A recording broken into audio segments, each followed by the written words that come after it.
مفتی صاحب یہ تو ارشاد فرمائیے کہ کب سے قرآن پاک کا نزول نبی پاک صلی اللہ علیہ وسلم کے سینہ اطہر پہ اس کا آغاز ہوا تھا، اور یہ ترتیب وار کب تک کس طرح اس کا مکمل ہوا ہے؟ باضابطہ بخاری شریف میں اس پر باب باندھا ہے، وحی کے اترنے کی شروعات کیسے ہوئی، واہ واہ، اس پر تو پورا باب ہے، ایک چیپٹر ہے بخاری صحیح شریف میں۔ تو رسول کریم صلی اللہ تعالیٰ علیہ وسلم پر وحی کے جو اترنے کی ابتدا ہوئی تو فرمایا گیا کہ پہلے خوابوں کے ذریعے سے، رویا صالحہ، یہ خوابوں کے ذریعے سے اللہ کے نبی صلی اللہ تعالیٰ علیہ وسلم کو کچھ وہ چیزیں بتائی گئی ہیں، اور اس کے بعد باضابطہ جو وحی لے کر کے آنے والا فرشتہ ہے وہ جبرائیل امین علیہ السلام، اس کی کیفیت بھی بتائی گئی حدیث پاک میں۔ حضور اکرم صلی اللہ تعالیٰ علیہ وسلم مکہ مکرمہ میں موجود جبل نور، جس کے اوپر ایک غار ہے جس کو غار ہیرا کہتے ہیں، اکثر وہاں پر عبادت کے لیے تشریف لے جایا کرتے تھے اور 2 دن تک قیام فرماتے۔ یہ اس وقت جب رسول پاک صلی اللہ علیہ وسلم کی عمر پاک، آپ کی زندگی پاک کے 40 سال ہو چکے تھے، اس وقت کثرت سے آپ عبادت کی طرف جاتے تھے۔ تو وہاں پر ایک رات ایسی آئی کہ حضور پاک صلی اللہ تعالیٰ علیہ وسلم غار میں محو عبادت ہیں، ایک فرشتہ آیا جن کو جبرائیل کہا گیا ہے۔ وہ آتے ہی رسول پاک صلی اللہ علیہ وسلم سے فرماتے ہیں اقرا، پڑھو۔ حضور فرماتے ما انا بقاری، میں نہیں پڑھنے والا۔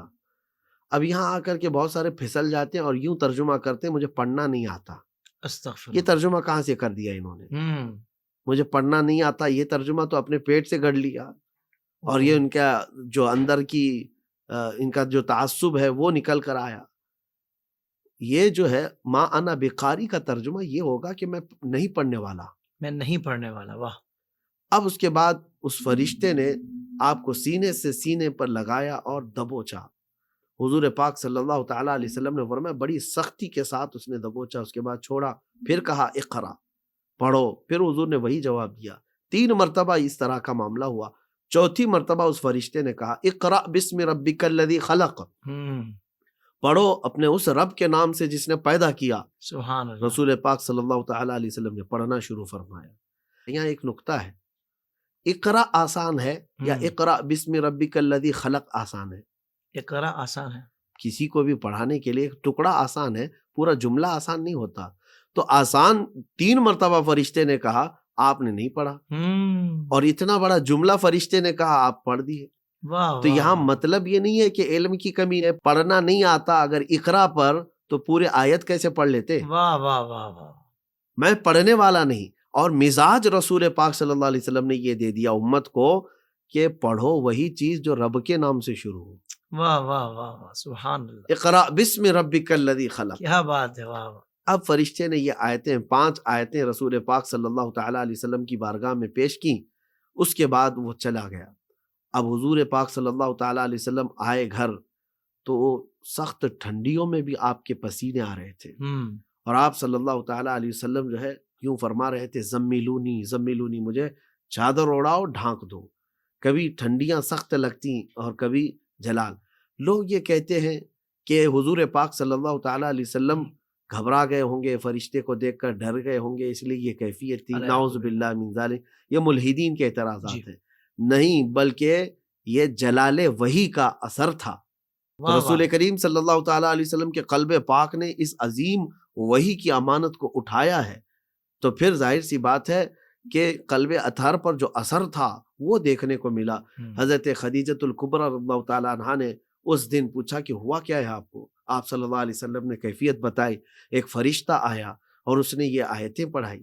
تب حضرت خدیجہ آپ کو اپنے خلیرے بھائی کے پاس لے کر کے گئی، ورقہ بن نوفل کے پاس، اور اس نے دیکھا اور اس کے بعد کہا اگر یہ حقیقت ہے تو آپ کو بشارت ہے اللہ کے آپ آخری رسول ہیں، کیونکہ یہ فرشتہ جس کی کیفیت آپ بتا رہے ہیں یہ صرف نبیوں کے پاس آیا کرتا تھا۔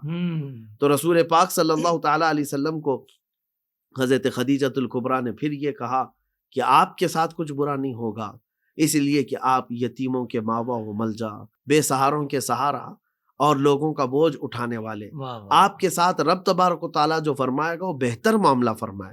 اور اس کے بعد وہی فرشتہ زمین و آسمان کے بیچ بیٹھا ہوا آپ کو نظر آیا، یعنی جبرائیل علیہ السلام، اور پھر انہوں نے سورہ مدثر کی آیتیں آپ کو سنائی۔ یا ایھا المدثر قم فانذر وربک فکبر وثیابک فطہر، واہ یہ واہ، دوسری مرتبہ وہی آئی۔ اس کے بعد پھر وہی کا سلسلہ چل پڑا، سبحان کبھی دن میں 2 بار 3 بار بھی وہی آتی، نمازوں کی حالت میں وہی آتی، کبھی وہی گھر کے اندر آئی، کبھی جنگوں کے میدان میں آئی، ہم، کبھی سفر کے دوران آئی۔ ہم، تو یہ قرآن پاک کا جو سلسلہ چلتا رہا، آیتیں آتی رہیں، یہ ٹوٹل 23 سال تک، جس میں سے 13 سال مکہ میں اور 10 سال مدینہ مدینہ طیبہ پاک، میں۔ تو 13 سال مکہ میں اتری اور 10 سال مدینہ پاک میں، اسی اعتبار سے قرآن کی صورتوں کو مکی اور مدنی بھی کہا جاتا ہے۔ سبحان اللہ، تو سبحان مکی اور مدنی کا مطلب یہ بھی نہیں ہے کہ جو مکہ میں اتری وہ مکی ہے اور جو مدینے میں اتری وہ مدنی ہے، اللہ، ایسا نہیں، بلکہ قبل ہجرت جو اتری ہے وہ مکی ہے، اور صحیح، ہجرت کے بعد جو اتری ہے وہ مدنی ہے۔ واہ یعنی واہ واہ، ہجرت کے بعد اترنے میں ہو سکتا ہے کبھی حضور صلی اللہ علیہ وسلم مدینے کے باہر بھی گئے ہوں، تب بھی وہ مدنی کہلائیں گے۔ بہت خوبصورت یہ نقطہ حضرت، واہ واہ واہ، تو ہجرت سے پہلے کی مکی اور ہجرت کے بعد کی مدنی،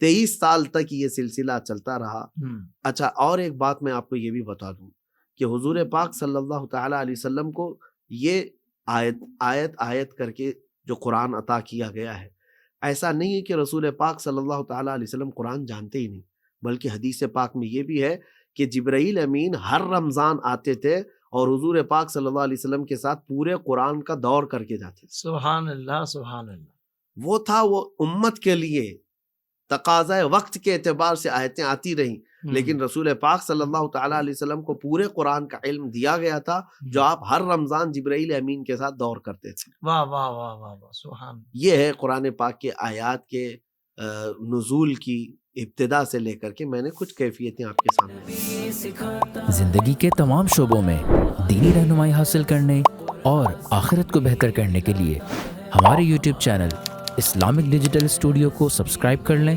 اور بیل آئیکن بھی پریس کر لیں۔ قرآن سے بھی ملاتا ہے